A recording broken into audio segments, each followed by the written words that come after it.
Aleluia. A graça e a paz do Senhor Jesus, amém, irmãos? Você já cumprimentou a mãe que está perto de você? Cumprimenta ela, fala parabéns, você tem um chamado tremendo de Deus. Deus te abençoe muito nesse dia.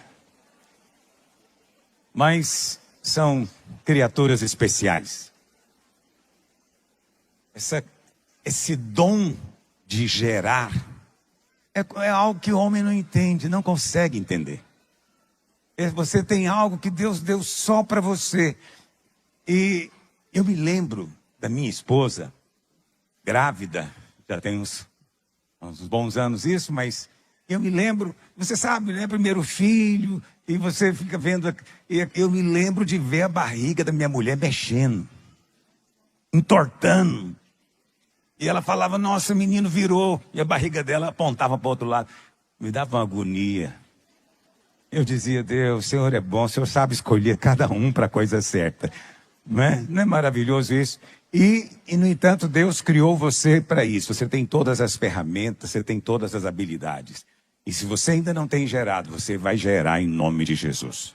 Se você é alguém que está hoje esperando, hoje eu vou falar a respeito de esperar. Você está esperando o cumprimento da promessa de Deus na sua vida. Eu quero liberar uma palavra sobre você hoje. Sua bênção está mais próxima do que você imagina. O Senhor mesmo vai gerar na sua vida. E olha, vou te dizer uma coisa. Todos os filhos de mães que eram estéreis na Bíblia se tornaram campeões. Todos eles. Você vê isso acontecendo, claro, com Abraão, Isaac. Você vê isso acontecendo na vida de Samuel, que foi filho de Ana. Você vê isso na vida de Sansão. Você vê isso na vida de João Batista. Todos eles foram campeões. Então preste atenção. O inimigo está tentando impedir que um campeão venha à luz. Seja você instrumento para que Deus traga. Quantos dizem amém? Ah, meu querido, você não tem noção dos planos de Deus. Deus é um Deus de planos e propósitos. E tudo isso vai cooperar para o seu bem e o seu crescimento. Amém? Deixa eu ler para os irmãos um testemunho aqui, ou dois. Se você tem um testemunho, por favor, manda para a gente poder abençoar a igreja e também sermos encorajados. Pastor, após 24 anos de casados, no dia 25 de março do ano passado, minha esposa saiu de casa. Eu era uma pessoa muito irada e tinha um vazio que eu não entendia. Bebia praticamente todos os dias. No dia 22 de junho, fui para o encontro. Eu pedi para Deus duas coisas: que Ele tirasse de mim a ira e me batizasse no Espírito Santo. Pela sua misericórdia, Ele me honrou naquele dia. A partir desse encontro, nunca mais me afastei da obra de Deus. Participo de tudo. Estou na célula, encontros, vigílias, cultos, conferências. Estou cursando o CTL, fazendo curso de finanças. Aleluia. Até o momento participei de 4 encontros. E Deus me concedeu a graça de poder levar um encontrista em cada um deles. E hoje eles se converteram e também estão servindo o Senhor, trilhando o caminho do vencedor. Após um ano de muita oração, aprendendo a descansar em Cristo, nesse último jejum da família, no dia da entrega do jejum, estava orando pela restauração da minha casa. Então a minha esposa me ligou pedindo para voltar. Tudo isso para a honra e glória do Senhor Jesus, porque eu fiquei 8 meses sem falar com ela e nem vê-la. Somente por milagres de Deus. Na primeira semana que ela voltou, pastor, ela já foi na vigília da quinta-feira. Estou orando para que ela possa trilhar o trilho do vencedor. Eu tenho que levá-la para o encontro, aleluia. Mas eu creio que Deus vai continuar esse milagre. Deus restituiu a sua casa, o seu casamento, mas vai ser muito melhor do que era antes. Deus nunca restitui do mesmo tanto que você tinha. Nunca. Então, se o diabo te roubou 100, o Senhor vai te dar 120% mais. Homens, quando restauram, o máximo que ele consegue é fazer como estava antes. Então, se esse púlpito aqui tivesse danificado, poderíamos arrumar alguém para restaurá-lo. E o máximo que ele conseguiria, o máximo se ele for muito bom, é ficar como era no original. Mas Deus nunca faz dessa maneira. Quando Deus restaura, Ele vai além. Ele coloca o que você não tinha. Ele acrescenta o que você não podia. Então, se o seu casamento foi roubado, preste atenção. O novo casamento de Deus na sua vida vai ser muito melhor do que o que era antes. Deus é restituidor e esse é o ano da restituição. Quantos creem nisso? Aleluia. Vamos ler mais um testemunho aqui.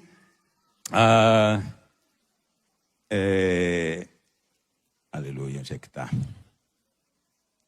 Pastor, bom dia. Esse testemunho me enviaram agora. Tem um testemunho que está relacionado com a sua mensagem de hoje. Sim, você já leu na revista, aleluia. Por muitos anos, orei para ser concursada.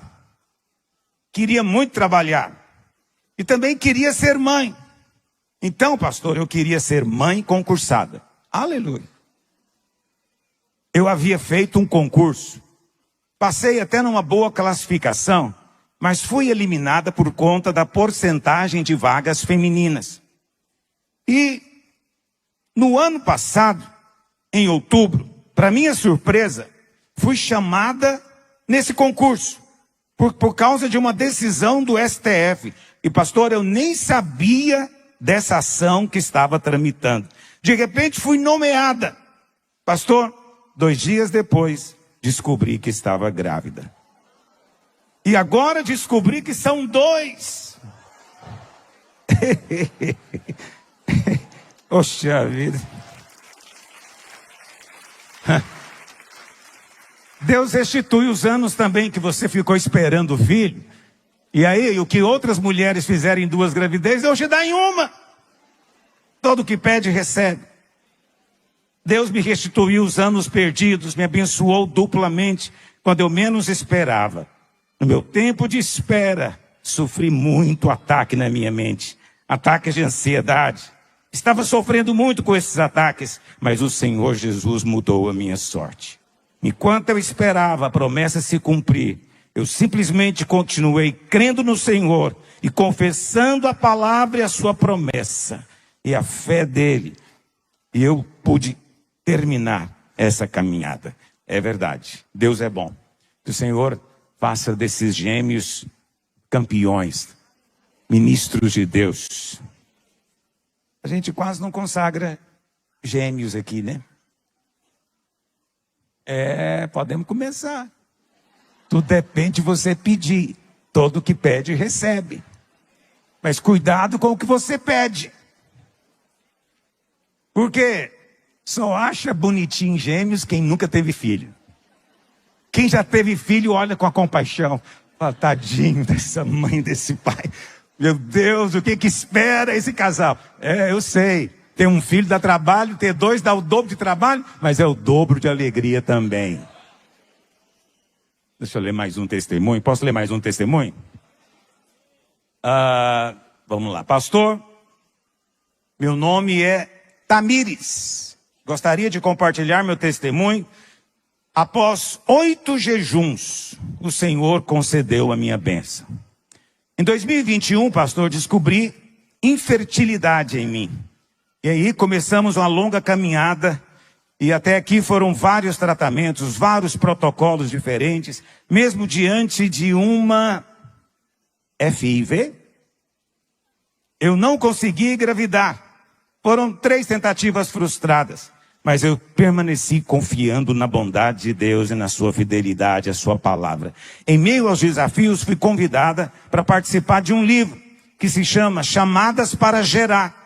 Confesso que no início pensei, mas Jesus, o que eu vou falar? Porque essa é a área que eu não tive ainda o êxito. E o Senhor foi me direcionando e fomos caminhando em fé. Mudamos de médico, resolvemos começar novamente. E pastor, nesse último jejum, que era justamente o jejum da família, deu positivo a minha gravidez, para a glória de Deus. Pastor, já com o livro pronto e na hora da correção, eu pude adicionar essa parte do meu testemunho, ressaltando a bondade e a fidelidade de Deus. Estamos como quem sonha. Sonha com um milagre. Já são 2 meses e meio. E só temos que agradecer e louvar a Deus. Porque realmente pude testemunhar que Ele tem pensamentos bons a meu respeito. Então quero encorajar a todos, não desista. O Senhor faz milagre hoje. Esse é o meu primeiro dia das mães, vivendo como quem sonha e carregando o milagre de Deus. Puxa vida. São 10 irmãs que escreveram esse livro, cada uma um capítulo contando o seu testemunho para ter filhos, seu testemunho para gerar. E a Tamires é uma dessas, e eu achei impressionante isso, porque ela foi convidada para escrever um capítulo contando o milagre, mas o milagre não tinha acontecido. E ela escreveu a si mesma o capítulo, e ela já ia entregar o capítulo sem mencionar isso, e depois, quando ela foi para entregar, descobriu que estava grávida. Vê como Deus é bom. Aí ela pôde, o testemunho mudou completamente. O testemunho antes estou esperando. Não, o testemunho agora chegou, aleluia. Chegou, aleluia. Esse é o seu primeiro dia das mães, parabéns dobrado. Parabéns dobrado, que o Senhor te fortaleça, te dê sabedoria, te dê discernimento para ensinar o seu filho no caminho do Senhor. Entrega o seu filho ao Senhor, confia no Senhor e o mais Ele vai fazer. Nós não temos poder de criar ninguém. Quem somos nós para realmente conseguirmos educar uma criança? Nós fazemos o que podemos e o que entendemos, mas Deus conhece os corações. Deus conhece o coração do seu filho e o Espírito Santo vai te revelar. E quando Ele te abrir os olhos, você vai fazer a instrução na medida certa, a disciplina na medida certa, porque Deus é bom e Ele cuida de nós. Posso ouvir um amém de alguém? Quando você diz amém, você se apropria da verdade da palavra de Deus. Eu já te expliquei, nunca deixe ninguém bater palma sozinho, porque é indelicado. Então se alguém bater o palmo, você nem quer bater palma, você bate também e fala, meu Deus, o irmão vai ficar sem graça ali. Entendeu o que eu estou dizendo? Por isso eu sou assim, quando eu estou do lado da minha esposa, eu cutuco e falo, puxa as palmas. Porque se ninguém for atrás, você passa vergonha. Fica só você aplaudindo sozinho. Não deixe isso acontecer com o irmão do seu lado. Fala para ele, irmão, eu vou estar com você aqui. Se você aplaudir, eu vou junto. Fala nada, né? Não quer saber dessa coisa. Eu vim aqui para ficar falando para vizinho. Eu vim aqui para ouvir a palavra. E a palavra que você vai receber hoje em nome de Jesus. Hoje eu quero continuar, na verdade, o tema que tenho compartilhado com os irmãos já há 2 semanas. Essa é a 3ª semana em que tenho falado sobre receber a promessa de Deus. E hoje eu quero falar, e o tema da minha pregação é o que fazer enquanto você espera. O que fazer enquanto você espera. Deus é bom. E Deus nos faz promessas. Alguns estudiosos dizem que existem 7.000 promessas na palavra de Deus. Outros dizem que são 8.000 promessas na palavra de Deus. Pastor, por que varia? Porque depende da interpretação que cada um desses mestres dá ao texto, não é? Mas mesmo esse que é mais, vamos dizer, cauteloso, 7.000, irmãos, é coisa demais. Tem promessa de Deus para todas as áreas da sua vida. Tem promessas de suprimento, tem promessas de milagre, tem promessa de perdão, tem promessa de salvação e tem promessa da glória do céu também. Tem promessa de um corpo glorificado, tem promessa de vitória em todas as áreas. Há promessa de Deus. Por isso, leia a palavra, leia a Bíblia. Por quê? Porque ela vai te mostrar qual é a promessa de Deus. E quando você estiver lendo aquela promessa, seu coração vai incendiar. Você vai ganhar fé e vai dizer, eu vou receber isso em nome de Jesus. Deus é um Deus de promessa. Não tem um corinho que fala isso? Deus é um Deus de promessas. E Ele é um Deus fiel para cumprir aquilo que Ele prometeu. Ele faz a mulher estéril ser alegre mãe de filhos. Promessa de Deus na sua vida. Deus tem coisas grandes para fazer. Mas pastor, 7.000 promessas. Lá em 2 Coríntios 1:20, diz, porque, vai projetar? Porque quantas são as promessas de Deus, tantas tem nele o... Então diga comigo, diga, em todas as promessas que Deus faz na sua palavra, Ele já disse sim. Deus é o Deus do sim. Porquanto também por Ele é o amém, para a glória de Deus, por nosso intermédio. Então, da parte de Deus tem o sim. Do nosso intermédio, por nosso intermédio, qual que é a resposta? Então, quando você diz amém, você está dizendo, eu recebo o sim de Deus na minha vida. Eu recebo a promessa de Deus na minha vida. Eu pego aquilo que Deus tem para mim. Deus tem coisas maravilhosas para você. Você não vai embora como você chegou, porque você vai ser nutrido e alimentado. E se você tem estado cansado nesse tempo de espera, então veja, essas irmãs, muitas delas esperaram anos até engravidar. Então essa última que eu li, foram 4 anos, 8 jejuns, ela disse, orando pelo mesmo alvo, esperando a bênção de Deus, mas firme na promessa. Firme na promessa. Você sabe, muitas bênçãos de Deus na sua vida serão instantâneas. Você vai receber rapidamente. Na verdade, tem bênção que você recebe até antes de pedir. Deus faz isso. Mas há muitas outras, pelas quais você vai ter de esperar. Esperar. E aí é que mora o teste. Mas preste atenção. Quando Deus faz a promessa, você já recebeu a bênção. Deixa eu te dar uma ilustração para você entender isso. Vamos imaginar que eu chegue aqui para o pastor André Francisco e diga para ele, pastor André, estou vendo você andando a pé, parece que você bateu o seu carro. E é verdade. Mas é só uma ilustração. Eu digo para ele, pastor André, é o seguinte, eu vou te dar o meu carro de presente. Não disse amém, perdeu. Pastor André, vou te dar meu carro de presente. Só que eu não vou te entregar agora. Primeiro, vou mandar fazer uma revisão, olhar o óleo, né? Fazer tudo o que precisa fazer, calibrar pneu, alinhar. Eu quero te entregar um carro para você usar. Tá bom, André Francisco? André Francisco diz que recebeu. Aí ele vai para casa. Ou ele vai para uma reunião lá com seus líderes. E ele diz, irmãos, tem uma grande bênção, ganhei um carro. E alguém pergunta, cadê? Ainda não chegou. Você sabe, quando você fala ainda não chegou, a maioria cai o semblante. Fala aí, meu Deus do céu, o que está acontecendo com ele? Não é? E ele pega e diz, olha irmãos, o carro não chegou, mas vai chegar. Por quê? Porque quem prometeu é o pastor Aloísio. Ele é fiel. Ele vai cumprir o que ele prometeu. Aí passa um dia, não vem cá. Passa 3 dias, será que eu ligo para o pastor para lembrá-lo? Passa 5 dias. A esposa fala, será que ele te deu? Você entendeu direito o que ele falou? Porque você tem mania de ouvir coisa que não existe. Você parece com alguma esposa? Você ouviu direito? Eu estou achando que ele não falou isso.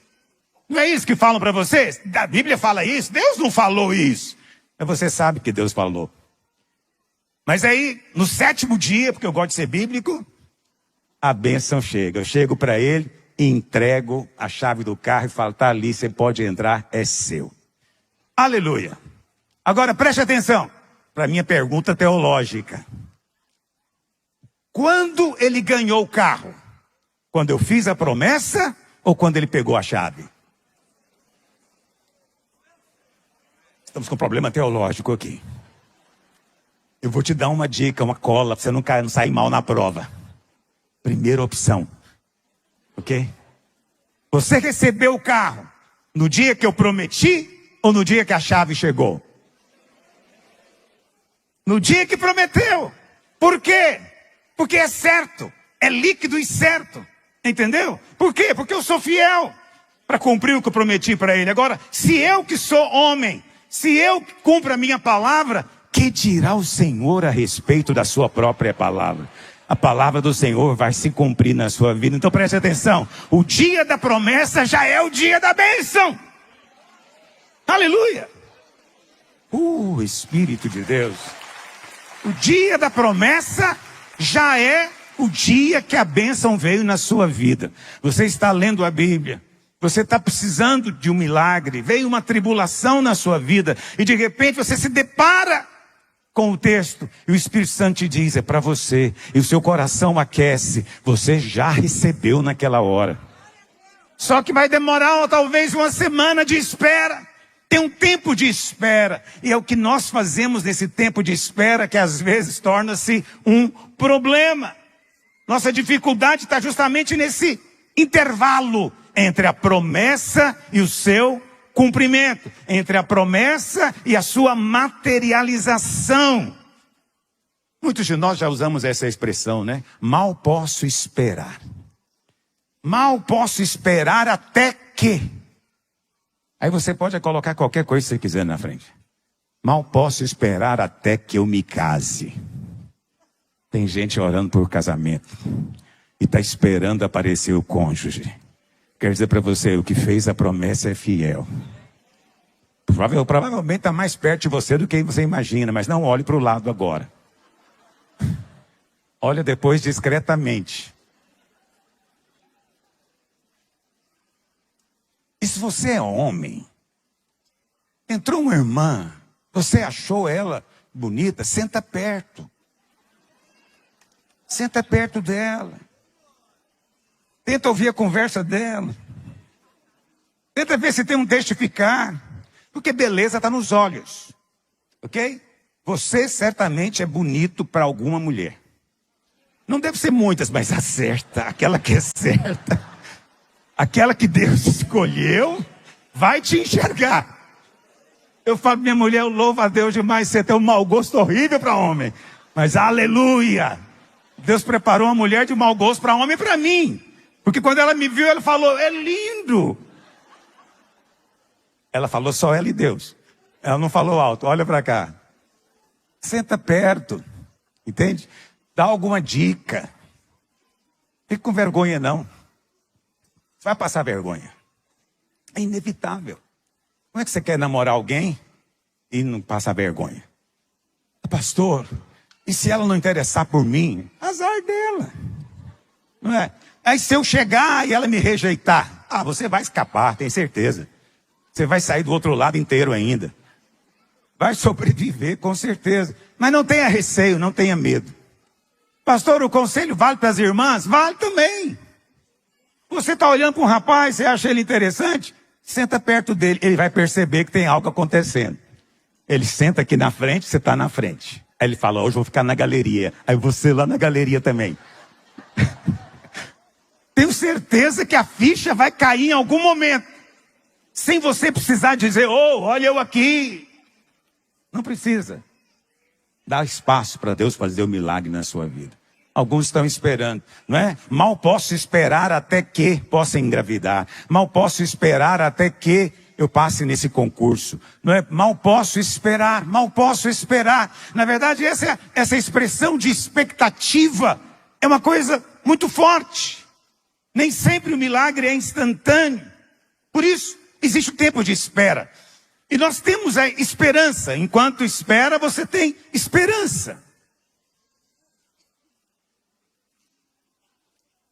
Esperança para nós, esperança bíblica, não é igual a do mundo. Você está me ouvindo? O mundo, ele tem um otimismo. Quem sabe vai dar certo. Vamos torcer para dar certo. Isso é otimismo. É melhor do que pessimismo. Mas não é esperança bíblica. A esperança bíblica é uma completa convicção de que quem fez a promessa é fiel. E a bênção já está a caminho. Veja, a esperança bíblica, para usar uma ilustração simples, é como alguém no ponto de ônibus, esperando o ônibus. Ele está fazendo o quê, irmãos? Esperando. Como é que ele espera o ônibus? Ele comenta com o vizinho, será que hoje ele vem? Aí o outro fala, vamos torcer. Vamos ficar aqui torcendo para o ônibus. Isso existe lá no seu ponto de ônibus? Não, isso não existe. Quem está no ponto de ônibus tem certeza, vai chegar. Calma aí, senta aí, espera, o ônibus está chegando. É assim que seu vizinho vai te falar. Não fique impaciente, ele vai chegar. E sabe da verdade? Vai chegar mesmo. Esse ônibus é a bênção de Deus na sua vida. O Senhor já liberou esse ônibus lá do terminal. Ele está vindo na sua direção. E você está só esperando ele chegar, mas ele vai chegar. Mas está demorando, pastor, mas ele vai chegar. Então a esperança bíblica, a palavra esperança no Novo Testamento é elpis.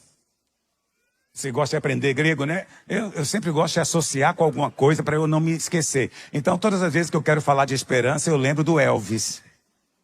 Porque Elvis, é só trocar o V pelo P, vira elpis, que é esperança no grego. Mas é esperança bíblica. Qual que é a esperança bíblica? A completa convicção do cumprimento da promessa de Deus. A completa convicção, a expectativa confiante de que o bem vem sobre mim.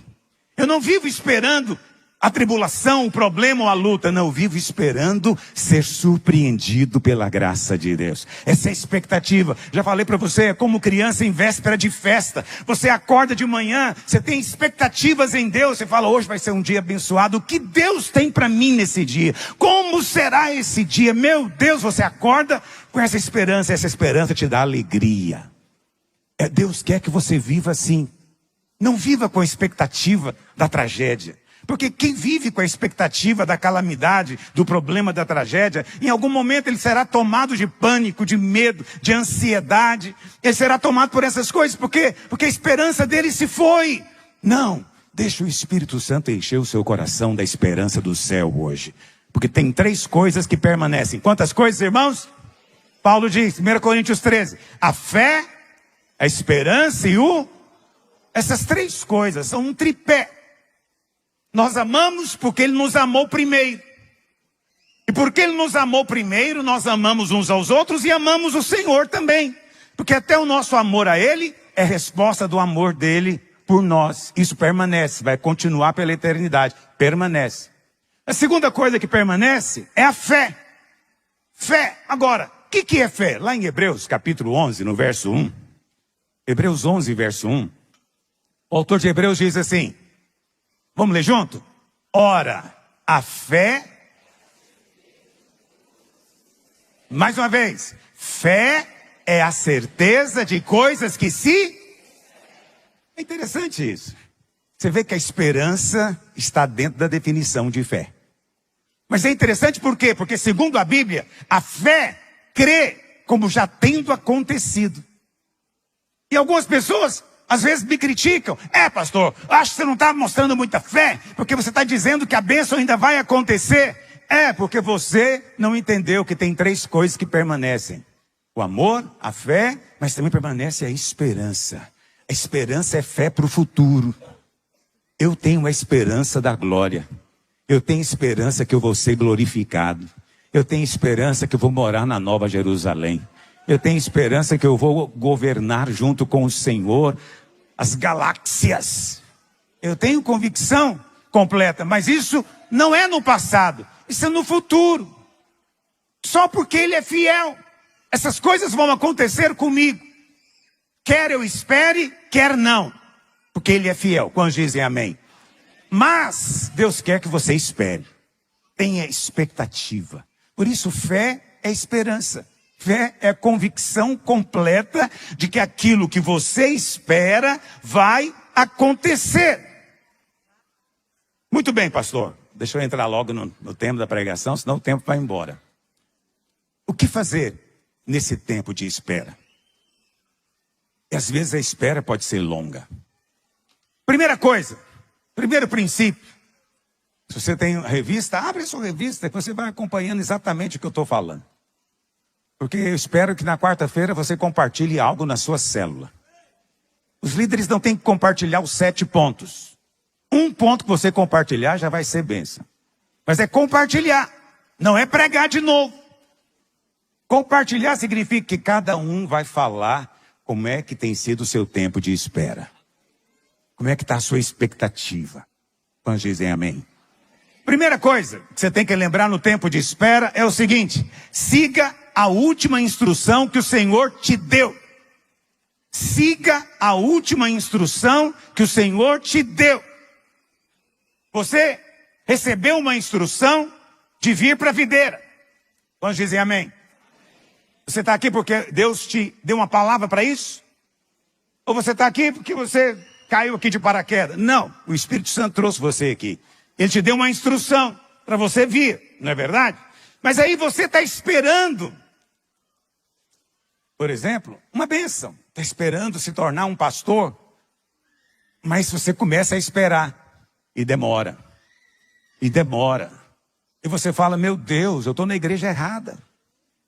Eu estou na igreja errada. E aí você resolve, por conta própria, ignorar a instrução que você recebeu. Deus falou para você o lugar de você esperar. Mas você ignora a instrução e fala, eu vou para um outro lugar porque lá estão me oferecendo para eu ser pastor. Eu já vou chegar lá como pastor, não tenho que esperar nada. Muito cuidado, querido. Muito cuidado com os atalhos que o diabo oferece para você. O diabo sempre oferece atalhos. A Bíblia fala, qual que é o exemplo bíblico desse princípio? Na minha opinião, Noé. A Bíblia fala no capítulo 6 de Gênesis. Eu vou contar para você, mas se você quiser abrir a sua Bíblia. Lá em Gênesis, no capítulo 6, no verso 11. A Bíblia diz que a terra estava corrompida à vista de Deus, cheia de violência. E Deus resolveu então eliminar. Verso 13. Então disse Deus a Noé. O que aconteceu aqui? Noé recebeu uma palavra, uma instrução. Qual que é a instrução? É o seguinte, Noé, eu vou dar cabo de toda a carne, porque toda a terra está cheia de violência, então vou fazer perecer junto com os homens toda a terra. Então, Noé, faz uma arca. Faz uma arca. Às vezes, eu vou para Israel, isso é uma coisa que a gente começa a perceber, às vezes tem pessoas que estão se convertendo ainda, às vezes nem se batizaram, estão no processo. E aí nós paramos em muitos lugares e compartilhamos, e teve uma viagem que nós estávamos num certo lugar, e eu comecei a falar a respeito da arca. Eu falei que a arca representa a presença manifesta, e os sacerdotes carregavam nas costas. Aí uma irmãzinha perguntou, mas com todos os animais dentro? Quando ela perguntou, eu me choquei. Eu não consegui ligar uma coisa com a outra. Falei, de onde ela tirou isso? Aí eu lembrei. A palavra é a mesma, arca. Mas são coisas distintas. Arca é um recipiente, é um baú.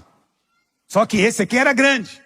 Deus deu ordem para construir a arca. Deus deu as instruções claras do tamanho, os compartimentos. Deus deu instruções claras sobre quais animais levar. Falou também sobre a comida para comerem durante o tempo do dilúvio. Deus instruiu Noé. Uma palavra só. Só uma palavra. Até o cumprimento do dilúvio, a Bíblia fala que uma semana antes do dilúvio, Deus voltou a falar com Noé de novo. Falou, Noé, daqui a 7 dias vou fazer chover. Agora você vai entrar para a arca. Uma semana antes, Deus fala com ele. Então veja, tem um intervalo aqui entre a primeira instrução e a segunda.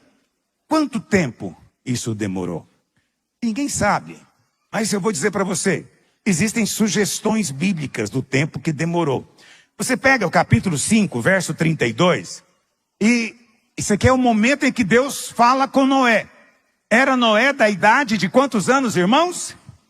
Quantos anos? 500. Quando Deus deu a instrução para ele. E quando o dilúvio veio? Vai para o capítulo 7, verso 11. No ano 600 da vida de Noé, no dia 17 do segundo mês, nesse dia romperam-se as fontes do abismo. Então, o dilúvio veio quando ele tinha quantos anos? 600. Então, demorou quanto tempo? 100 anos. 100 anos, meu Deus do céu. 100 anos. É muito tempo. Dá para questionar. Será que eu ouvi mesmo? Será que foi Deus que falou? O que aconteceu? Eu pensei que era uma coisa rápida, mas olha eu esperando. Mas uma coisa que Noé fez, ele seguiu a instrução que lhe foi dada. Siga a instrução de Deus. Não saia da sua posição, a não ser que Deus te dê uma instrução nova. Mas quando Deus te der uma instrução nova, é porque está agora às portas da sua bênção. Enquanto isso, mantenha a posição que Deus te colocou. Quantos dizem amém? Siga a última instrução. Segunda coisa, não gere Ismael. Enquanto você estiver esperando, querido, não gere Ismael. Quem foi que gerou Ismael? Você conhece a história. Deus chega para Abraão e diz: Abraão, sai da tua terra, da tua parentela, vai para a terra que eu te mostrarei.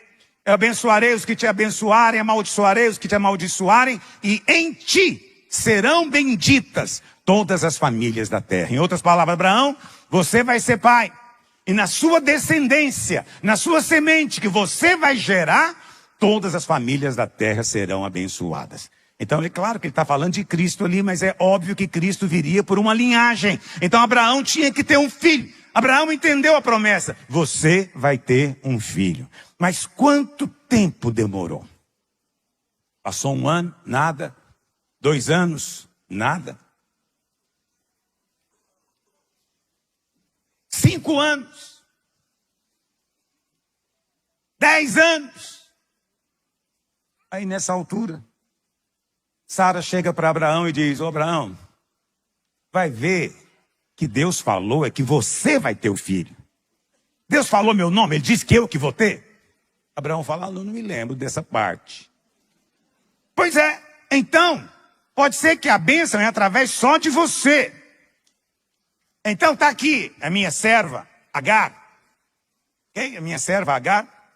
Você vai dormir com ela, Abraão. Está me entendendo, Abraão? Sim, Sara, claro. Então você vai, e ela vai engravidar, e o filho dela vai ser nosso filho. Você entendeu, Abraão?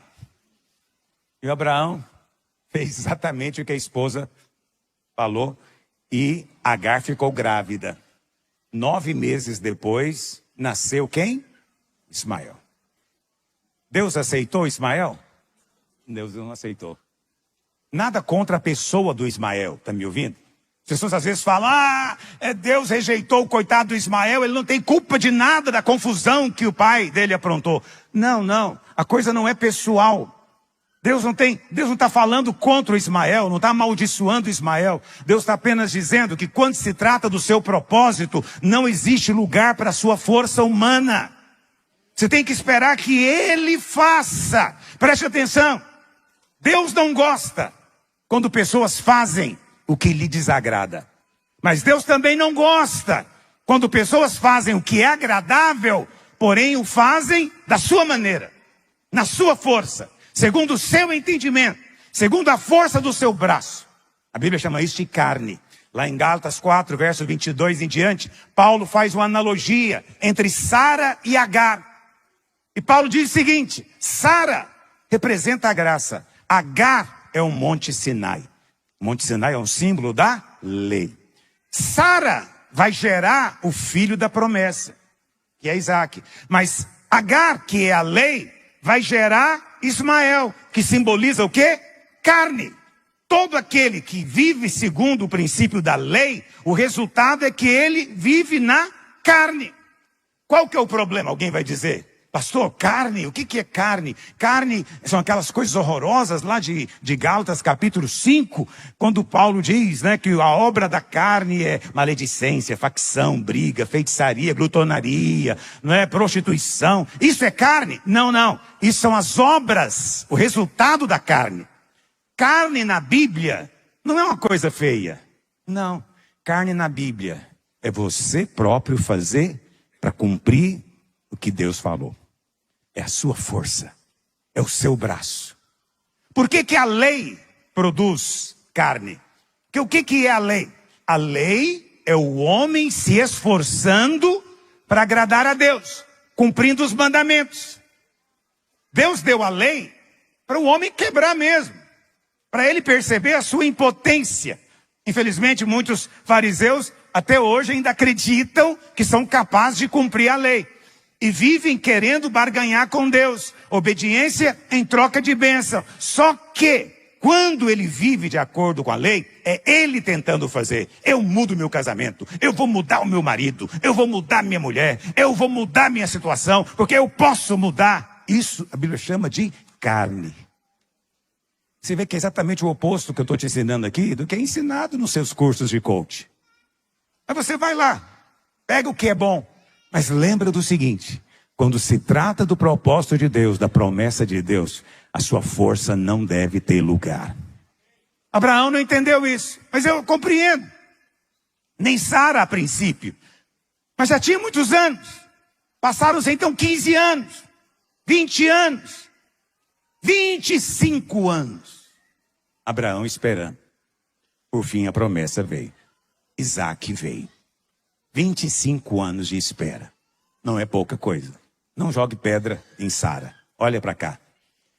Às vezes, o fruto da graça é mais demorado do que o fruto da lei. Quanto tempo demorou para Isaac vir? 25 anos. Quanto tempo demorou para Ismael vir? Quanto tempo?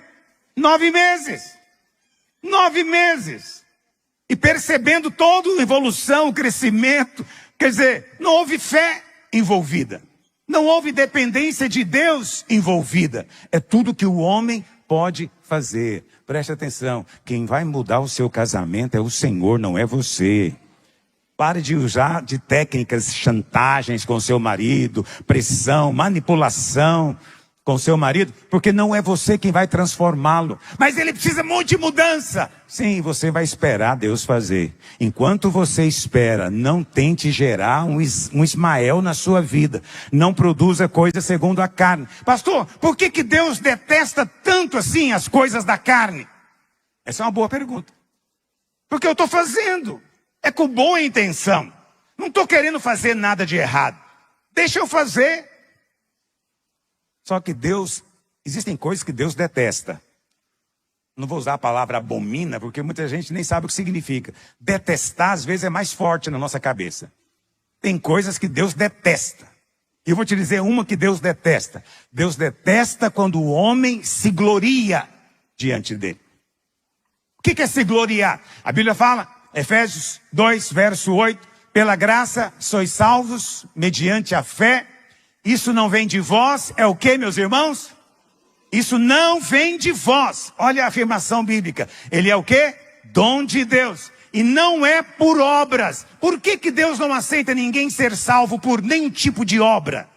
Porque se fosse possível você ser salvo por obras, primeiro, não precisava de Jesus ter vindo. Quando você... mas só que ele veio. E quando você acha que hoje pode se salvar por meio de alguma obra, você está desprezando a obra de Cristo. Não faça isso. Honre a obra consumada do Senhor. Mas por que o Senhor detesta as obras? Porque é pelas obras que as pessoas se gloriam. O que é gloriar? Se fosse possível, não é. Mas se fosse possível você chegar no céu por causa da sua própria obediência, fidelidade, justiça, você ia chegar lá e falar o que para Deus? Estou aqui porque eu sou bom. Estou aqui porque você falou, olha aí, obedeci. Eu estou aqui porque eu sou fiel. O nome disso é gloriar-se. Naquele dia ninguém vai se gloriar. Como diz aquela canção, naquele dia, quando perguntarem para mim como é que eu cheguei lá, eu vou dizer, foi graça. Superabundante graça. Se não fosse a graça do Senhor, eu nunca estaria aqui. Preste atenção. Assim, a maior de todas as bênçãos é a salvação. E ela não é por obras. Então, meu querido, preste atenção. A salvação da sua casa não é por obras, é pela graça. Você vai ser curado não é pela sua obra, é pela graça. É dom de Deus. Ninguém vai se gloriar de coisa alguma. Quando o milagre acontecer na sua vida, você vai tributar toda a glória ao Senhor. Lá naquele dia, nós vamos tributar toda a glória ao Senhor. E nós vamos cantar, só tu és digno, Senhor. O que significa a palavra digno? Digno é merecedor. Merecedor. Só que é uma palavra elegante, bíblica. Só tu és digno. Ou seja, só o Senhor é merecedor da honra, a glória, o louvor, a majestade, o domínio, o poder, a sabedoria pelos séculos dos séculos. Diga amém. Pastor, mas eu sou amado. Você é amado, mas não é digno. Digno é só Ele. Você é muito amado. Você é filho, mas não é digno. Tudo que você tem, recebeu sem merecer. Nesse tempo de espera, muito cuidado para não gerar coisas da carne. Você está esperando um milagre? Cuidado com a carne. Por quê? Porque quando é algo que você próprio faz, o resultado nem sempre é o que você espera. Você sabe, até hoje, o problema de Ismael permanece. Você sabe, Ismael é o pai dos árabes. Isaac é o pai dos judeus. E até hoje estão lá brigando. Até hoje estão lá. E só vai ter paz o dia que o príncipe da paz chegar. Entendeu? Então até hoje um problema está acontecendo depois de 4.000 anos. A gente não tem noção das escolhas que nós fazemos. Faça a escolha certa hoje. Decida esperar no Senhor. O Senhor vai ouvir a sua oração. Terceira coisa. O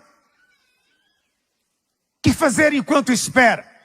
Não haja pressionado pelas circunstâncias. Lá em 1 Samuel 13, verso 8, projeta para mim. Esperou Saul 7 dias, segundo o prazo determinado por Samuel. Presta atenção. Samuel, os filisteus se armaram para a guerra. Saul convocou o exército e Samuel falou para ele, presta atenção, eu vou a Ramá sacrificar. Você vai me esperar aqui 7 dias. Ele falou o tempo.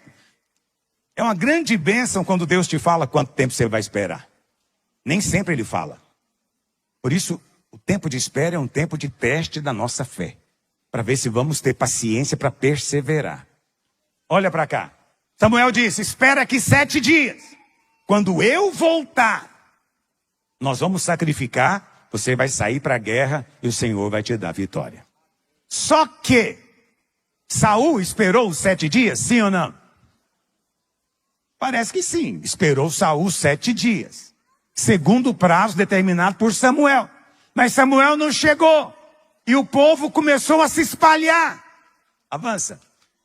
Então disse Saul, trazei-me aqui o holocausto, a oferta pacífica. E ele fez o quê? Ofereceu o holocausto. Quem é que deveria oferecer o holocausto? Samuel. Mas Saul tomou a prerrogativa que era do sacerdote para si mesmo, como rei. Deus não o tinha chamado para aquilo. Por que que ele fez isso, meu Deus do céu? Vamos avançar. Mal acabara ele de oferecer o holocausto. Isso é terrível. Ele perdeu a bênção por uma questão de minutos. Se tivesse esperado mais 1 hora, você vai ver o que teria acontecido com ele. Mas ele desistiu de esperar. Não desista de esperar. Não haja pressionado pelas circunstâncias. Pastor, eu já estou com uma certa idade e não caso. E a minha mãe está falando que eu tenho que casar com o fulano. Mas você gosta dele? Não. Mas minha mãe diz que é o único que me quer.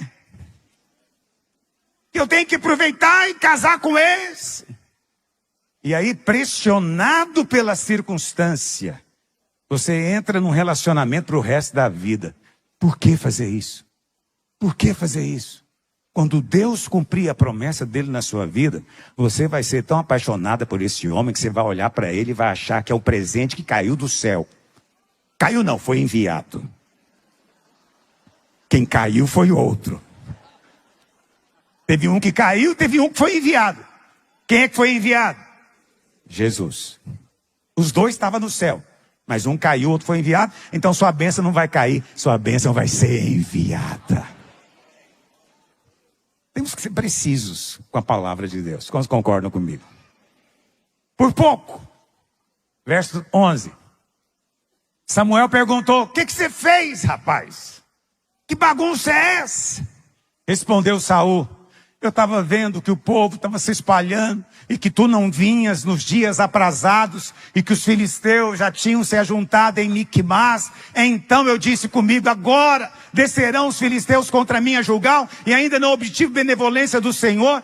E olha o que acontece aqui: pressionado, forçado pelas circunstâncias, eu desisti de esperar. As circunstâncias me pressionaram e eu desisti de esperar na palavra do Senhor. Preste atenção, há muitas pressões quando você está esperando. Você está esperando no Senhor uma bênção. Tem gente que te critica. Você não faz nada. Você fica aí só parado. Deus, você já ouviu? Tem gente que gosta de usar esse ditado e até diz que está na Bíblia: Deus ajuda quem se ajuda. Se você não se ajuda, Deus também não te ajuda. Mas isso não está no Evangelho. Na verdade, o Evangelho é o contrário. Deus ajuda quem não consegue se ajudar. Deus está pronto para salvar quem não consegue se salvar. Amém?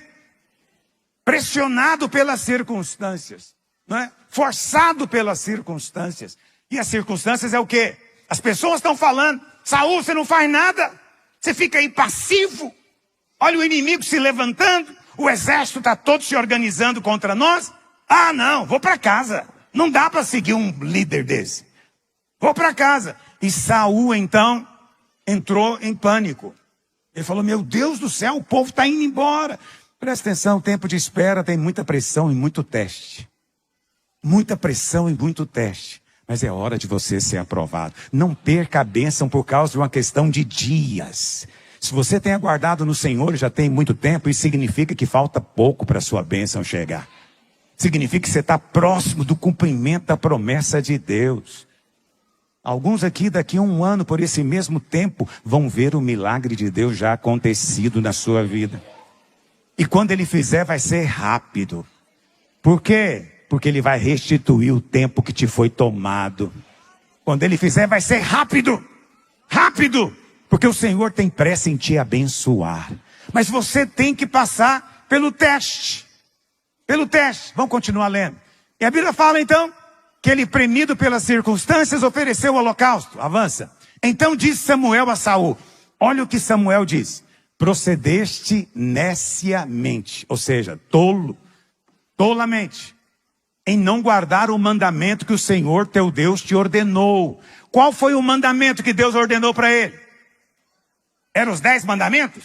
Não, espera aqui 7 dias. Quando eu voltar, você vai sair à guerra. Preste atenção. O mandamento que o Senhor Deus deu para ele foi só esperar. Esperar. Ele te ordenou isso. Que o Senhor te ordenou, pois se você tivesse esperado, olha o que teria acontecido, irmãos. Agora o Senhor teria confirmado o teu reino sobre Israel. Por quanto tempo? Para sempre. Essa bênção passou para quem? Davi. O reino de Davi é eterno, sim ou não? Por quê? Porque Jesus é descendente de Davi. Presta atenção, Deus queria que, ou Deus propôs para Saul que o reino dele durasse para sempre. Mas em vez disso, ele não esperou. Olha o tamanho da bênção que ele perdeu. Agora você diz: pastor, mas ele tinha muito pecado. É verdade, ele até consultou médium. Ele era realmente tolo, nécio em muitas coisas. Tentou matar Davi. Então, ele tinha pecados, eu não estou discutindo isso. Mas não foi nenhum desses pecados que o desqualificou. Foi só um que o desqualificou. Ele não soube esperar. Nós somos o povo da esperança. Nós somos o povo que crê que aquele que prometeu é fiel. E nós esperamos a mão de Deus mover em nosso favor. E o Senhor já está fazendo, filho. Não desista, não é hora de você parar, não é hora de retroceder, não é hora de você próprio tentar resolver o problema no seu braço. Eu vou resolver isso, Deus não está fazendo, eu mesmo vou fazer. Não faça isso, deixa o Senhor fazer. Espera no Senhor, confia nele, Ele vai operar. Amém? Cuidado, porque às vezes, porque deixamos de esperar, perdemos a bênção de Deus. Lá em 1 Coríntios 15, verso 6, eu não vou ler tudo com você, mas Paulo está falando aqui de Jesus ressurreto. Primeiro foi visto pelos 12, Depois, olha o que ele diz, foi visto por mais de quantos irmãos? Quantos irmãos? 500 irmãos de uma só vez. Não foi assim, uma visão para um, uma visão para outro. Não, os 500 estavam juntos e o Senhor Jesus apareceu para eles. Isso depois da ressurreição. Mas ele não tinha ainda sido assunto aos céus. Então esses 500 aqui, eles eram crentes. Eles eram membros, vamos dizer assim. Faziam parte. Mas aí o Senhor diz, lá em Atos capítulo 1, o Senhor diz para eles, para os discípulos, olha, é o seguinte. Fica em Jerusalém. Não é hora de você ir por todo mundo. Não é hora de você sair pelas nações. Não, fica em Jerusalém. Até que do alto vocês recebam a promessa do Pai. O Pai prometeu algo muito, muito grande. E você vai receber em Jerusalém. A bênção de Deus também tem endereço às vezes, viu?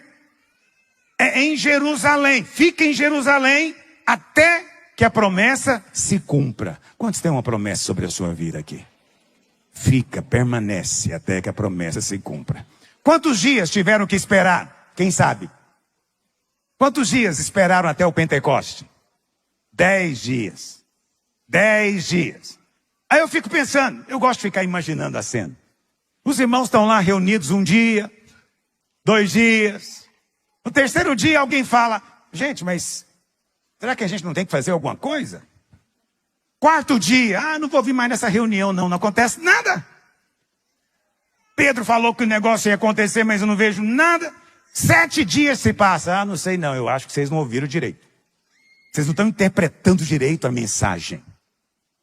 Mas no 10º dia, eles estavam sentados, porque a posição de esperar é sentado no descanso. Quem espera, espera no descanso. Quem espera, não espera se descabelando em ansiedade, mas descansa. No 10º dia, diz a Bíblia, um vento impetuoso invadiu o cenáculo e eles começaram a falar em línguas, porque línguas de fogo foram distribuídas sobre eles. Mas eu pergunto para você, quantos irmãos estavam no Pentecoste? Quantos? 120. Eu faço questão de despertar a sua curiosidade para você ler a Bíblia. Eu tenho certeza que eu estou contando essa história, tem gente que nunca leu, porque você é novo. Então leia, você vai ser abençoado. Mas eu conto a história assim mesmo, para você saber. Tinha 120 pessoas no dia do Pentecoste. Mas eu te pergunto, tinha mais irmãos ainda naquela época? Quantos irmãos que o Senhor apareceu? 500. Onde estavam os outros? Desistiram de esperar. Não significa que eles depois não foram batizados no Espírito Santo. Foram. Não significa que eles deixaram de ser filhos. Não, continuaram sendo filhos. Mas perderam um grande privilégio de estar no dia da inauguração. O dia da primeira vez que o Espírito Santo desceu e permaneceu na terra. Ele perdeu a chance de ver as línguas de fogo sobre a sua cabeça. Ele perdeu a chance de ver o mover de conversão de quase 3.000 pessoas naquele dia. Tudo por quê? Não sei. Não sei se era um compromisso, não sei se ele tinha que assistir um filme, não sei se ele tinha que jogar uma partida de futebol, eu não sei o que é que ele estava fazendo.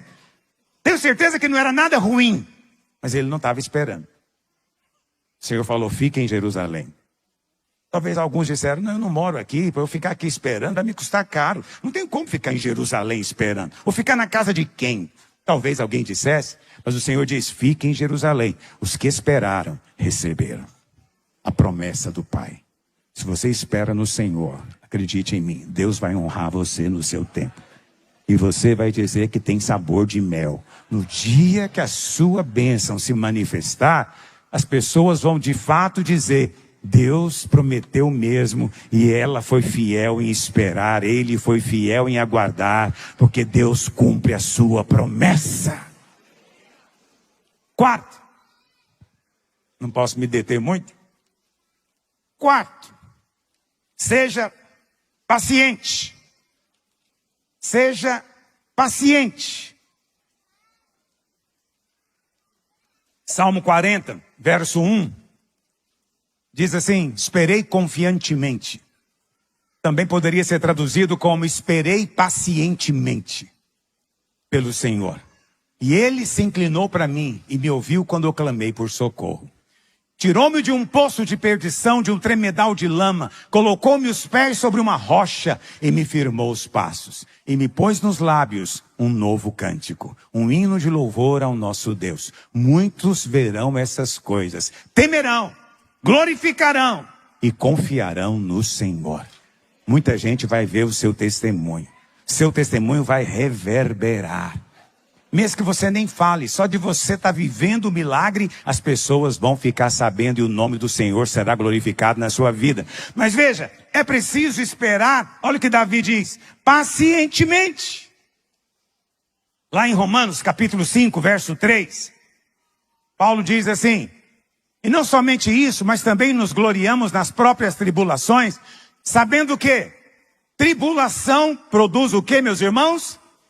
Essa palavra perseverança também poderia ser traduzida como paciência. Quem persevera, persevera com paciência. Quem não tem paciência fica apertando o botão do elevador sem parar. Ou seja, ele está esperando, ele está perseverando, mas não é com paciência. Ele está esperando impacientemente. A ordem bíblica é, você nesse tempo de espera vai aprender a paciência. Então, o que vai acontecer com você? Olha para cá. Em algum momento vai ter tribulação. Deixa lá no verso 3. Em algum momento vai ter tribulação. É inevitável, faz parte da nossa trajetória. Mas quando tiver tribulação, saiba o seguinte. Você vai orar por uma promessa de Deus. Você vai crer por uma promessa de Deus. Aí Paulo diz que quando você passar pela tribulação e você crer pela promessa de Deus, essa tribulação vai ser bênção na sua vida, porque ela vai gerar em você o quê? Paciência. E a paciência depois vai gerar em você experiência. E a experiência, esperança. Esperança é essa doce expectativa, está às portas, está acontecendo. O que quer dizer experiência? Quando você passa pela tribulação, você ora, crê na promessa, você pacientemente espera, o resultado vai ser o quê? Experiência com Deus. Só tem experiência com Deus quem pega a tribulação e transforma ela numa oportunidade de Deus operar, de Deus agir. Aproveita a oportunidade, querido. Isso está acontecendo na sua vida, não é por acaso. É para que se manifeste a glória de Deus na sua casa. Amém? Você sabe?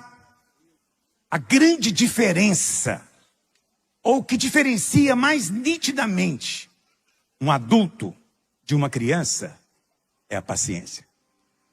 Crianças não esperam. Desde quando nasce. Seu bebê, quando dá fome, ele espera você? Ele começa a berrar. E não adianta falar, calma, amorzinho, mamãe está indo. Adianta falar? Ele vai aumentar o berreiro. Se você demorar muito, ele vai aumentar mais ainda. Então ele não vai esperar. Ele não quer esperar. Esperar não faz parte ainda da vida dele. Então ele não tem paciência nenhuma. Esperar é importante porque é assim que você aprende a paciência. Qual que é o sinal que você virou gente grande? Você sabe esperar. Você não fica o tempo inteiro angustiado porque tem que aguardar por algo. Não, adultos têm paciência. Crianças não. Isso é muito interessante porque Paulo diz lá em 2 Coríntios, se você quiser abrir a sua Bíblia, 2 Coríntios 6, verso 4, ele falando das qualificações de um ministro de Deus, ele diz, pelo contrário, em tudo recomendando-nos a nós mesmos como ministros de Deus. 2 pontos. O que recomendava ele como ministro de Deus? Primeira qualificação, muita paciência. Qual que é a primeira qualificação de alguém que quer seguir o chamado? Paciência. Mas tem gente que perde a bênção por impaciência. Eu me lembro um dia, tinha um irmão que todo mundo elogiava e dizia que precisava de ser um pastor de governo, mas não tinha aparecido oportunidade para isso acontecer. Eu não ia tirar um só para colocar outro. Mas aí aconteceu de um ser enviado para uma capital. E aí precisávamos escolher alguém. Nós nos reunimos no presbitério e os irmãos disseram, pastor, esse irmão é oportunidade, é um excelente mestre, é um pastor frutífero. E aí eu concordei, falei, tá bom. Eu vou conversar com ele. e vou convidá-lo para fazer parte dos pastores de governo. Só que no dia que ele veio conversar comigo, antes de eu falar qualquer coisa, ele fez um comunicado. Estou saindo, pastor, da igreja. Aí eu pensei comigo, falo ou não falo? Porque se eu falar, ele vai dizer, não, bom, já que é assim, eu fico. Mas aí ele bombou no teste. Então eu não posso, porque ele está querendo só um emprego, ele não está querendo um ministério. Ele está como Davi entre os filisteus, está lutando por dinheiro, não por um chamado. Ele falou, estou indo, porque eu já vi que eu não vou ter oportunidade aqui. E eu fiquei pensando, ele não sabe de nada. Ele não sabe de nada. Perdeu a bênção por uma questão de minutos. Se tivesse deixado eu falar primeiro, eu nunca saberia disso. Mas Deus é bom comigo e me guarda. E mostrou o que estava no coração dele. E o que eu disse para ele? Irmão, você é abençoado. Vá em paz, o Senhor seja contigo. Ele virou a porta, abriu a porta, passou, foi embora. E eu fiquei pensando, alguém vai tomar o lugar dele. Tinha um lugar que era para ele, mas alguém vai tomar o lugar dele, porque não soube esperar. Deus tem um lugar para você. Deus tem uma posição para você. Deus tem uma bênção para você. Você não vai perder, porque você vai continuar. Amém? Vamos encerrar. Quinto, cresça. Torne-se mais forte. Eu sei que tem almoço com as mães hoje, eu vou terminar rapidinho. Diz assim a Bíblia, Lucas 1, verso 80. O menino crescia e se fortalecia em espírito. Ele crescia e se fortalecia em espírito. E ele viveu no deserto até o dia que havia de se manifestar a Israel. Ele teve que esperar. Ele tinha sido cheio do Espírito, tinha recebido um chamado de Deus. Você vai ser voz que clama no deserto. Vai preparar o caminho do Senhor. Só que não é agora. Você vai esperar. Porque até o cumprimento da promessa, você precisa de crescer e se fortalecer. Olha para cá. Tempo de espera é tempo de crescimento. Mas se você espera impacientemente, não há crescimento. Se você, ao invés de esperar, resolve gerar Ismael, não é crescimento. Crescimento é pacientemente. As pessoas estão pressionando, falando de você, mandando você fazer algo, você permanece. Eu vou esperar no Senhor, vou esperar no Senhor. Preste atenção, meu querido. Isso vai ser crescimento na sua vida. O próprio Senhor Jesus, a promessa se cumpriu na vida dele instantaneamente? Não. Você acha que aos 12 anos, ele já sabia do chamado dele? Eu acho que sabia. Ele sempre soube. Porque ele é Deus que se fez gente. Mas a Bíblia fala que ele voltou para casa com 12 anos. Lá do templo ele voltou para sua casa e era submisso aos seus pais, José e Maria. E o que Jesus fez nos próximos 18 anos? O que ele fez? Esperou. Esperou. Não foi instantâneo. Tem que esperar. Até o próprio Senhor tinha que crescer em graça. Tinha que crescer em sabedoria. Ele tinha que aprender o que não sabia antes. Tinha que aprender a submissão. Ele era Deus. Deus não submete a ninguém. Não é? Ele tinha que aprender. Até ele esperou 18 anos. 18 anos. E eu te pergunto, o que ele fez nesse tempo? Eu vou dizer para você o que você deve fazer nesse tempo também. O que Cristo fez nesse tempo, meu querido? Ele viveu a vida normal. A Bíblia fala que o pai dele era carpinteiro. Então, por dedução, nós dizemos que ele era carpinteiro também. E isso é aceito historicamente, que Jesus era carpinteiro. Mas, eu te pergunto, o chamado dele era para ser carpinteiro? Sim ou não?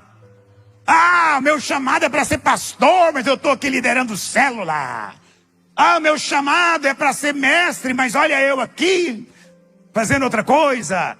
E a pessoa então só aceita fazer aquilo que ela crê que foi chamado. Não aceita outra coisa. Ah, aqui na igreja os pastores querem terminar. Não, meu chamado é esse. Presta atenção. O chamado do Senhor Jesus não era para ser carpinteiro. Mas 18 anos ele trabalhou todos os dias, né? De trabalho. Ele trabalhou como carpinteiro. Talvez ele se cansou, bateu o martelo no dedo. Não, isso eu acho que ele não fez. Deviam ser coisas tremendas que ele construía, não é? Que ele fazia. Viveu a vida normal, fielmente, esperando o dia. Finalmente o dia chegou. E o Espírito Santo então o conduziu até o Rio Jordão para ser batizado, quando ele tinha 30 anos, 18 anos depois do evento em Jerusalém. Olha para cá, quanto tempo você tem esperado? Você não é melhor do que o Senhor Jesus. Se até ele teve que esperar, nós vamos esperar também, pacientemente no Senhor. Quantos dizem amém? Aleluia. Sexto, descanse. Tempo de espera tem que ser tempo de descanso. Não pode ser tempo de ansiedade. Lá em Apocalipse 6, verso 9. Diz assim: quando ele abriu o quinto selo, vi debaixo do altar as almas daqueles que tinham sido mortos por causa da palavra de Deus. Tem um altar no céu. Isso é uma coisa misteriosa. Por causa do testemunho que sustentavam. E eles clamaram em grande voz dizendo: até quando, Senhor? Essa é uma oração que você faz também. Até quando, Senhor, eu vou esperar? Até quando eu vou aguardar essa cura? Até quando eu vou aguardar essa bênção? Eles disseram: até quando, ó soberano Senhor, santo e verdadeiro, não julgas nem vingas o nosso sangue dos que habitam sobre a terra? O que o Senhor responde para eles? Então, a cada um deles foi dada uma vestidura branca. Quantos ganharam uma vestidura branca? Preste atenção, você está vestido de branco, porque você está vestido de Cristo. O linho fino, por isso, é a justiça de Cristo. Você está vestido e revestido dele, diz a palavra de Deus. Cada um deles ganhou uma veste branca e lhes disseram que repousassem por um pouco, até que se completasse o número. Qual foi a ordem de Deus para eles? Esperem. Mas em vez de usar a palavra espera, o Senhor diz repousa. Por quê? Tempo de espera tem que ser tempo de repouso. Repouso. Como é difícil para nós, quando a ansiedade vem, dormir. A Bíblia fala, lá em Atos, que Herodes resolveu prender. Atos capítulo 12, depois você lê em casa. Herodes resolveu prender Pedro, Tiago, para ferir a igreja. Tiago foi morto, martirizado. Pedro era o próximo da lista. Pedro estava, diz a Bíblia, preso, acorrentado com 2 soldados. Ou seja, não tinha como ele fugir. E diz a Bíblia que no outro dia Herodes iria executá-lo. Eu te pergunto, se você soubesse que amanhã é o dia da sua execução, você ia dormir à noite? Tem irmão que não dorme nem véspera de prova, véspera de exame, e não consegue dormir. Agora imagina sabendo, amanhã eu estou morto, ai meu Deus. A Bíblia fala que Pedro, diferentemente, estava fazendo o quê? Dormindo. Eu amo isso na Bíblia. E a Bíblia fala que, eu estou contando para você, depois você lê, para ver se é verdade ou não. A Bíblia fala que Deus mandou o anjo. E o anjo fez o quê? Cutucou Pedro. Acorda, rapaz. E Pedro abriu os olhos. E o anjo pegou ele, tirou ele daquelas cadeias. As portas se abriram e ele saiu com o anjo lá para fora. Quando ele estava lá fora, o anjo foi embora. E diz a Bíblia que ele não sabia se estava acordado ou dormindo. Já teve essa experiência alguma vez? Eu já tive essa experiência. De acordar, mas não acordar completamente. De continuar vendo o sonho na sua frente. Já aconteceu isso comigo. Mas isso é sono muito profundo. É gente que está descansando demais. Pedro estava descansando tanto que até depois que o anjo veio, ele não conseguiu acordar direito. Só foi acordado lá de fora para valer. Achou que estava dormindo. Sabe por quê? Descanso. Minha vida está nas mãos dele. Deus tem um plano bom a meu respeito. Jeremias 29:11, Deus diz: eu é que sei que planos tenho a vosso respeito. Diga, Deus é um Deus de plano. Deus tem um plano para a sua vida. Deus tem um plano para a sua vida. Há um chamado, há um propósito. E o texto diz: eu é que sei que planos tenho a vosso respeito, para vos dar o fim que desejais. Ou seja, Deus tem planos e planos bons. Planos bons. Deus quer te dar o fim que você deseja. Deus quer fazer a sua alegria completa. Mas espera nele. Espera no Senhor. O Senhor é quem vai fazer na sua vida. E por último, ore. Eu sei que parece uma redundância isso, né? Ore. Tempo de espera é tempo de oração. Não é tempo de parar de buscar. Mas está demorando. Então aumente, intensifique a oração. Mas continue aguardando. Porque aquele que prometeu é fiel. A bênção já está chegando. Vamos orar? Fique em pé onde você está. Antes de nós orarmos, fala para o seu vizinho, fala: irmão, espera no Senhor. Sua bênção está a caminho. Diga: aquele que prometeu é fiel. Não desanime. Não é hora de parar. Amém? Quantos foram abençoados hoje? Quantos tiveram o coração fortalecido hoje? Honestamente, quantos estão esperando uma bênção do Senhor? Está às portas. Tenha grande expectativa. Haverá uma multidão de testemunhos aqui nessa igreja. Para a glória de Deus. Amém? Pega na mão de quem está perto de você. Vamos orar abençoando a vida uns dos outros. Pai, eu oro nessa hora. Que nesse tempo de espera, os teus filhos sejam fortalecidos no Senhor e na força do seu poder. Pai, eu oro que eles possam permanecer na posição. Livra-os, ó Deus, do mal. Livra-os, ó Deus, de ser pressionado pelas circunstâncias. Livra-os, que seja um tempo de repouso, de refrigério, de descanso. Um tempo de crescimento e fortalecimento da fé. Eles vão sair diferente como entraram, porque a bênção do Senhor está sobre nós. Em o nome de Jesus. Agora ergue a sua mão direita, repita comigo, diga: eu creio que a promessa de Deus vai se cumprir na minha vida. Diga: a minha bênção foi liberada no dia que eu recebi a promessa, porque aquele que prometeu é fiel para cumprir a sua palavra. Diga: por isso eu declaro diante do mundo espiritual, eu espero no Senhor, e a minha bênção já está às portas, em nome do Senhor Jesus. Alguém diga glória a Deus. Deus abençoe você. Tenha um bom almoço com a sua mãe hoje.